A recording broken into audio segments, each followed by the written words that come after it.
Friends, welcome to my channel દીવા pharma. તો આજે આપણે આપણી ચેનલમાં જોવાના છીએ જે રાજકોટ ફાર્માસિસ્ટ આરએમસીની અંદર જે રાજકોટમાં એક્ઝામ લેવાયેલી એ પેપરનું સોલ્યુશન. તો આજે આ વિડીયોમાં આપણે ઓનલી ફાર્મા ક્વેશ્ચનનું સોલ્યુશન જોવાના છીએ, ત્યારબાદ નેક્સ્ટ વિડીયોમાં નોન ફાર્મા ક્વેશ્ચનનું. તો જેમાં ફર્સ્ટ જે ક્વેશ્ચન છે એ છે કે જો એક સ્વસ્થ વ્યક્તિ 10 ગ્રામ ચરબી, 8 ગ્રામ આલ્બ્યુમિન, 3 ગ્રામ ગ્લુકોઝ, 2 ગ્રામ સેલ્યુલોઝ લે તો એ વ્યક્તિમાં કેટલી ઉર્જા ઉત્પન્ન થશે, એટલે કે કેલેરી, જે આપણને કેસીએલમાં પૂછી છે. તો જ્યારે કેલેરી કાઉન્ટ કરીએ ત્યારે એનું ઇક્વેશન હોય છે કે તમે ફેટ લો તો આટલી કેલેરી ઉત્પન્ન થાય, આલ્બ્યુમિન લો તો આટલી થાય, એટલે દર ફેટ પર 9 કેલેરી ઉત્પન્ન થશે, 9 કેસીએલ, આલ્બ્યુમિન પર 4 થશે અને સેલ્યુલોઝ પર જે છે એ પણ 4 થશે.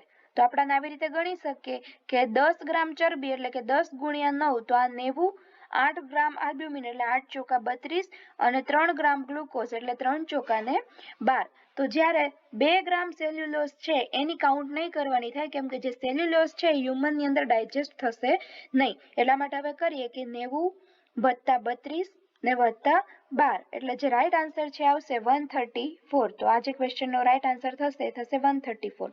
પછી છે નીચેનામાંથી કેટલા એસિડ ઝડપી જીવોના ઉદાહરણ છે, એટલે કે એસિડ ફાસ્ટ બેક્ટેરિયાના એક્ઝામ્પલ પૂછ્યા છે. તો એ બધાને આવડે જ છે, માઇકોબેક્ટેરિયમ ટ્યુબરક્યુલોસિસ ને માઇકોબેક્ટેરિયમ લેપ્રે. તો આની અંદર જે છે ટોટલ 2 જે છે એ એસિડ ઝડપી જીવોના ઉદાહરણ છે. પછી છે મીનામાટા રોગ. તો આ જે છે એ મર્ક્યુરીના ઓલા પોઈઝનિંગથી થાય છે, એટલે એનો જે રાઈટ આન્સર છે થઈ જશે આમાં રાઈટ આન્સર જે છે એ બુધ આપ્યો છે અને આન્સર કી પ્રમાણે 76 બી આવે, એટલે મર્ક્યુરીના પોઈઝનિંગથી થાય આમ તો મીનામાટા રોગ. પછી છે નીચેનામાંથી કઈ દવાનો ઉપયોગ ઓર્ગેનોફોસ્ફેટ તરીકે, તો ઓર્ગેનોફોસ્ફેટિંગનું જ્યારે પોઈઝનિંગ થઈ ગયું હોય ત્યારે કઈ ડ્રગ યુઝ કરીએ, તો એનો જે રાઈટ આન્સર છે આવશે પ્રિલિડોક્સામાઇન. પછી છે નેક્સ્ટ ક્વેશ્ચન, બીસીજી વેક્સિન જે છે કયા રોગને અટકાવવા માટે ઉપયોગી છે, તો એનો આન્સર આવશે ટીબીમાં. આઇડોસિન્ક્રેટિક પ્રતિક્રિયાનો અર્થ શું છે, તો એનો જે અર્થ છે થાય કે અસામાન્ય અને અજાણ્યા કારણથી પ્રેરિત પ્રતિક્રિયા, તો રાઈટ આન્સર થશે ડી. પછી એબ્સન્સ સીઝર પેટિટમલ એપિલેપ્સીના સંચાલન માટેની ડ્રગ ઓફ ચોઇસ પૂછી છે, તો એ તો બધાને આવડતી જ હશે. પછી છે 1945ના ડ્રગ્સ એન્ડ કોસ્મેટિક્સના નિયમો મુજબ જે કેન્સર વિરોધી દવા છે એ E1 ની અંદર આવશે. ડાયઝેપામની મિકેનિઝમ ઓફ એક્શન છે, તો આપણને બધાને ખબર છે કે ડાયઝેપામ જે છે એ ગાબા રિસેપ્ટર પર જ એક્ટ કરે, એનામાં ગાબા વાળો એક જ ઓપ્શન છે.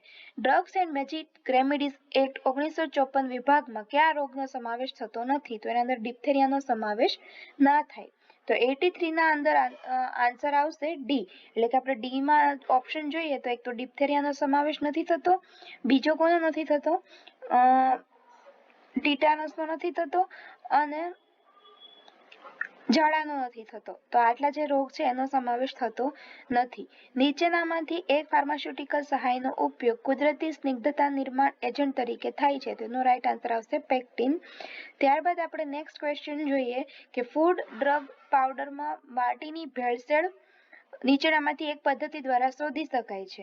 તો આની માટે આપણે કોગ્નોસીમાં જે ટેસ્ટ કરતા એસિડ ઇનસોલ્યુબલ એસ, તો એ વાળી યુઝ થશે, એટલે રાઈટ આન્સર આવશે એ. ફાઇટોકેમિકલથી મૂલ્યાંકન પદ્ધતિના વર્ગની નીચેનામાંથી કઈ સાચી જોડી છે, એટલે કે કોઈ ફાઇટોકેમિકલ છે અને એની કેમિકલ ટેસ્ટ પૂછી છે. તો આલ્કલોઇડમાં સોજો એટલે અહીં સ્વેલિંગ સમજવાનું, આલ્કલોઇડમાં સ્વેલિંગ ઇન્ડેક્સ એમાં ના આવે, સેપોનિનમાં કડવાશ મૂલ્ય એ પણ એમાં ના આવે, પણ જે છે મ્યુસિલેજમાં, હા મ્યુસિલેજમાં સ્વેલિંગ ઇન્ડેક્સ આવે. તો આજે છે એ સાચી જોડ થઈ. પછી 87 ક્રૂડ દવાઓના નીચેની વર્ગીકરણ પ્રણાલીમાં એકમાં દવાઓનું વર્ગીકરણ તેમના સંગઠિત અથવા અસંગઠિત સ્વભાવના આધારે કરવામાં આવે છે, તેમાં આવશે મોર્ફોલોજીકલ. નીચેનામાંથી એક ઇજિપ્તનું પ્રાચીન પુસ્તક છે જેમાં ઔષધીય વનસ્પતિઓનું વર્ણન છે, તો હર્બલ કોગ્નોસી રિલેટેડનો ક્વેશ્ચન છે, એમાં આવશે પેપિરસ એબર્સ. તો હવે આપણે ફાર્માના બીજા ક્વેશ્ચન જોઈએ.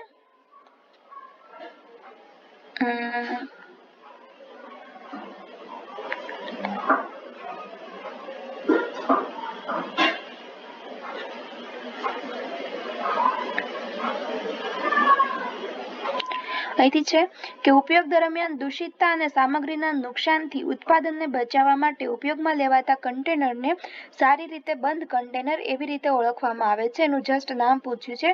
કોણે સૂચવ્યું છે કે ગાળણ પ્રક્રિયા રુધિર કેશિકાઓ દ્વારા દબાણ હેઠળ પ્રવાહીના સુવ્યવસ્થિત પ્રવાહને અનુરૂપ કરે છે. તેમાં આવશે પોઈસ લ્યુસીલ. પ્રિસ્ક્રિપ્શન દવાઓના ઓવર ધ કાઉન્ટર દવાઓથી શું અલગ પાડે? તો કે તેમને તબીબીની દેખરેખની જરૂર પડે, તેમના પાસે સક્રિય પદાર્થોની ઊંચી સાંદ્રતા છે, તેઓ પદાર્થના દુરુપયોગ અને નિર્ભરતા માટે વધુ સંવેદનશીલ છે. તો આ બધા જે છે એ સાચા ઓપ્શન છે. પુખ્ત વયના લોકો માટે જ્યારે દવાના ડોઝની ગણતરી કરીએ ત્યારે કયું પરિબળ સૌથી વધારે જરૂરી છે? તેમાં આવશે શરીરનું વજન. ભૌમિતિક મંદન એ શું છે? તો કે પાવડરને ડાયલ્યુશન સાથે ચોક્કસ ગુણોત્તરમાં જોડીને આપણે મંદ પાડીએ, પાતળું કરવાની પદ્ધતિને ભૌમિતિક મંદન કહેવાય. પછી લેવિસ સિદ્ધાંત મુજબ આધારને ખાલી જગ્યા તરીકે વ્યાખ્યાયિત કરવામાં આવે છે. તેનો જે રાઈટ આન્સર છે થશે એ કે એવો પદાર્થ કે જે ઇલેક્ટ્રોનની જોડીમાં હિસ્સો ઉપલબ્ધ કરાવે છે. પછી નીચેનામાંથી કયું રસાયણ જે છે સનબર્નની સારવારમાં વપરાય? તો સનસ્ક્રીન લોશનમાં આપણે જોઈએ કે ટિટેનિયમ ડાયોક્સાઇડ જે છે એ યુઝફુલ હોય. મેગ્નેશિયમ ટ્રાયસિલિકેટ માટેનું જે યોગ્ય વિધાન છે ઓળખવાનું છે. તો એનો જે રાઈટ આન્સર છે એ આવશે સી, એટલે કે માત્ર 4 જે છે એ સાચું વિધાન છે. નીચેનામાંથી કઈ ડેન્ટલ ફાર્માસ્યુટિકલ પ્રોડક્ટ જે છે ડિસેન્સિટાઇઝિંગ એજન્ટ તરીકે? તો એમાં આવશે બી ઓપ્શન જે છે એ સાચો આન્સર છે. એ પણ બધાને આવડતું જ હશે. પછી છે નીચેના સંયોજનનો, તો અમે સંયોજન તો આપ્યું જ નથી, તો સોરી, આ પ્રશ્નનો તો ખ્યાલ નથી મને. ત્યારબાદ બીજા કોઈ ફાર્માના ક્વેશ્ચન હોય તો આપણે એનું સોલ્યુશન જોઈએ. આમાં જે ઉપરના ક્વેશ્ચન છે માર્કેટિંગ લેવલના છે, એટલે નોન ફાર્મા સાથે જોવાના છે. ફાર્માના ક્વેશ્ચન અહીંથી ચાલુ થાય કે ખાલી જગ્યાએ હોસ્પિટલમાં મૂકવામાં આવેલી એક ફાર્મસી છે કે જે ફક્ત હોસ્પિટલ અને તેના અક્ષીય પ્રદેશના, એટલે કે હોસ્પિટલની અંદરના દર્દીઓને સેવા આપે, તો એને આઈપીડી કહેવાય, એટલે કે દર્દી અંદરની ફાર્મસી. કોમ્પ્યુટરાઇઝ દર્દીનો મેડિકલ રેકોર્ડ તે જેવો લાગે છે, EMR system, electronic medical record, આ બંને એક જ થયું, એટલે રાઈટ આન્સર થશે સી ઓપ્શન. ત્યારબાદ છે ડિસ્પેન્સિંગ એરિયામાં કોમ્યુનિટી ફાર્માસિસ્ટની રિસ્પોન્સિબિલિટી કઈ હોય? તો એમાં આવશે કે ડ્રગ એડમિનિસ્ટ્રેશનની દેખરેખ કરવી. અને ક્લિનિકલ ફાર્માસિસ્ટની કઈ રિસ્પોન્સિબિલિટી હોય? દર્દી પરામર્શ. તો આવી રીતે આપણે ફાર્મા ક્વેશ્ચનનું સોલ્યુશન છે એ આપણે પૂરું કર્યું. આ પેપર હતું રાજકોટનું, રાજકોટ RMC ફાર્માસિસ્ટની એક્ઝામ જે હમણાં લેવાઈ એનું. ત્યારબાદ હવે આપણે નોન ફાર્મા ક્વેશ્ચનનું સોલ્યુશન બીજા વિડીયોમાં જોવાના છીએ. Thank you friends.